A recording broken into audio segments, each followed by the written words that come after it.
તરત જ સાથીઓ આ વખતે કોંગ્રેસની સ્થિતિ એવી છે, તમારે સરકાર બનાવી હોય ને તો ઓછામાં ઓછી 272 સીટો તો એમપી જોઈએ તમારી પાસે. અમારી સિવાય, ભાજપ સિવાય આ દેશમાં એક પણ પોલિટિકલ પાર્ટી, કોંગ્રેસ પણ 272 લડાવતા જ નથી. બોલો, એટલે તમે 272 લડાવતા નથી અને કહો અમે સરકાર બનાવીશું.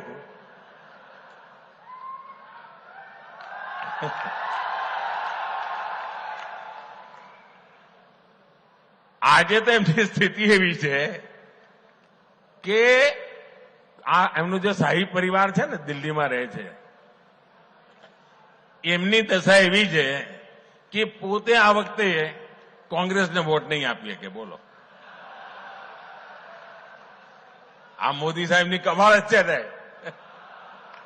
શાહી પરિવાર કોંગ્રેસને વોટ જ નહીં આપીએ કે. આ વખતે ત્યાં કોંગ્રેસનો ઉમેદવાર જ નથી. અહીંયા આપણા ત્યાં ગુજરાતના મોટા નેતા હતા અહેમદભાઈ. અહેમદભાઈ તો હવે રહ્યા નહીં.